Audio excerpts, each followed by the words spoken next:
سمعت الطشة؟ شميت الريحة؟ لا انا اللي شميت الريحة. بدل اقول لكم كانت جايبة لاخر الدنيا، وقال ايه عايزين يروحوا يشتروا لي السندوتش منه ب85 جنيه. طب انا ليه اخليهم يروحوا يجيبوا السندوتش ب85 جنيه؟ احسبوا كده، 5 في 85 ب400 وحاجة. طب ما انا بنص فرخة بس عملت لهم 5 سندوتشات في البيت شاورما، وبالنص الفرخة التاني عملت 5 سندوتشات كريب. تعالوا بقى نشوف احنا عملنا ايه. نسمي الله ونصلي على الرسول وندخل على الفيديو على طول. دي وراك فراخ، عايزه تعملي وراك او صدور دي براحتك خالص، بس انا خليت الصدور للكريب وخدت الوراك عملتها في الشاورما. نزلت في الفراخ بالفراخ الاول في شويه زيت، اديتها الصدمه علشان ما تنزلش كل العصاره اللي فيها، احنا مش عايزين عصاره تنزل خالص. وضفنا عليها البصل المبشور، وضفنا عليها الفلفل بتاعنا اللي هو الرومي، فلفل بلدي، اي فلفل متواجد عندك. وهتديلها الصدمة على النار وتقلبيها مع بهارات الفراخ، مع فلفل اسمر، مع كمون، اي بهارات عندك هتنزليها مع بهارات الشاورما. هتروحي عند العطار هتقول له انا عايزه بهارات شاورما، وهتطلع لنا احلى طبق اللي احنا طلعناه على جنب ده. البطاطس اللي انا بحمرها دي كانت بطاطس متفرزه عندي. هتقشري برضو البطاطسايه وهتسلقيها في شويه ميه بملح وشويه خل، وهتحمريها نص تحميره وهتحطها في الفريزر. انا عامله لكم الوصفه بتاع البطاطس في الفيديو بتاع تفريزات رمضان، هتدخلوا عليها تشوفوه. وهننزل بالصدور بعد ما حمرنا البطاطس. هننزل بالصدور الشرايح دي وهنحمر. احنا عملنا الصدور دي ازاي؟ تعالوا بس اما اوريكم قلب الكفر من بره ممتاز، والصدر من جوه ابيض زي الشمع، وبسم الله ما شاء الله حاجه زي العسل. عملنا تبلنا الفراخ دي من بالليل او قبل ما تشتغلي بساعتين. هنتبلها ازاي؟ هتجيبي بهارات شاورما وتتبلي بيها الفراخ. انتوا لو لاحظتوا انا ما حطيتش اي بهارات خالص في البصل وتتبيله الشاورما بتاعتي، لان انا استكفيت بالبهارات اللي محطوطه في التتبيله، اللي هي عباره عن ايه؟ فلفل اسمر، كمون، كزبره ناشفه، توم باودر، بصل باودر، بهارات شاورما. كل ده هتتبليه بالفراخ قبلها بساعتين.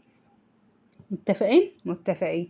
نيجي بقى للصدور، نفس البهارات اللي احنا حطيناها في الوراك بتاع الشاورما هنحطها في الصدور، بس هنحوش بس البهارات اللي هي بتاع الشاورما مش هتحطيها، لان ده كريب وده شاورما.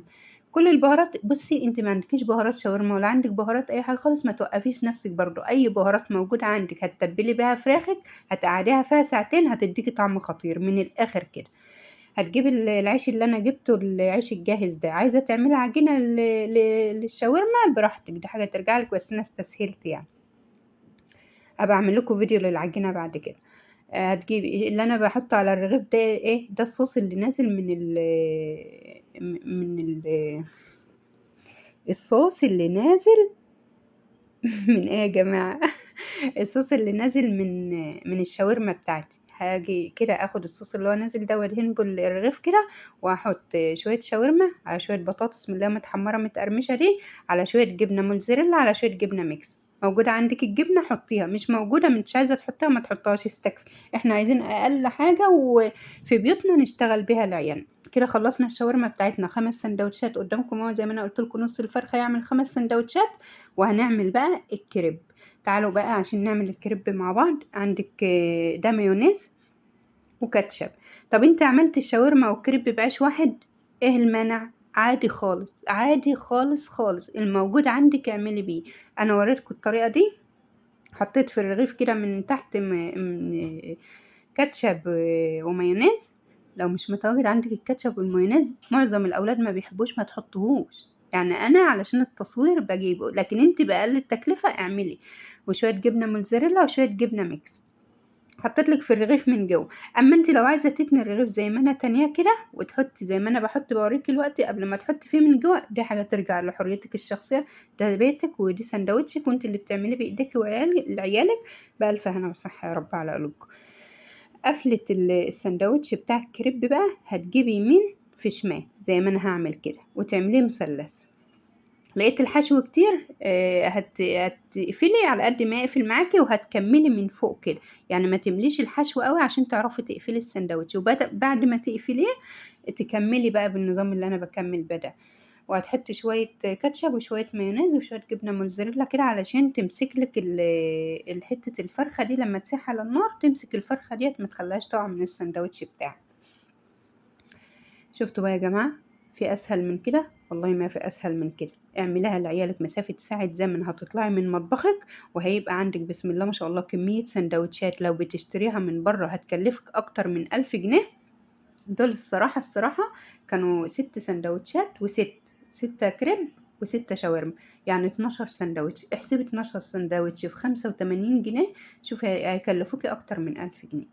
يبقى احنا ليه؟ احنا بفرخة واحدة خدنا الصدور بتاعتها عملناها كريب، وخدنا الوراك عملناها شاورما. وممكن تعمليها تقطعيها كلها ببعضها، يعني مش شرط تعملي زي ما انا عملت كده. عندك طاسة على النار، هتحطي فيها شوية زيت صغيرين، تدهنيها دهنة زيت، وهتنزلي بالسندوتشات بتاعتك بالطريقة والشكل ده. هيديكي أحلى نتيجة سندوتشات ونظافة وجودة مفيش بعد كده. بسم الله ما شاء الله. شفتم؟ كفاية الشكل بس بيتكلم عن نفسه والله العظيم يا جماعة. كمية سندوتشات بسم الله ما شاء الله طلعناها بألف هنا وصحة على قلوبكم جميعا. جودة ونظافة مفيش بعد كده. عملنا لعيالنا كل حاجة بيحبوها بس ببيتنا من غير ما نخرج ولا نصرف كتير. اي نعم هي كلفت شوية مش قوي يعني، بس لو جيت تشوف التكلفة بتاع الكمية ديت ايه، مكلفاكي نص تكلفة الكمية اللي بره. يعني هتجيبي من بره ب1000 وشوية، ده هتكلفك في حدود 500 جنيه بس، هتبقى تعملك بسم الله ما شاء الله الكمية دي كلها. لو وصلت معايا بالفيديو لغاية هنا اعملي لي لايك واشتراك للقناة وفعلي لي زر الجرس عشان يوصلك كل جديد، واشوفكم في فيديو جديد ان شاء الله. باي.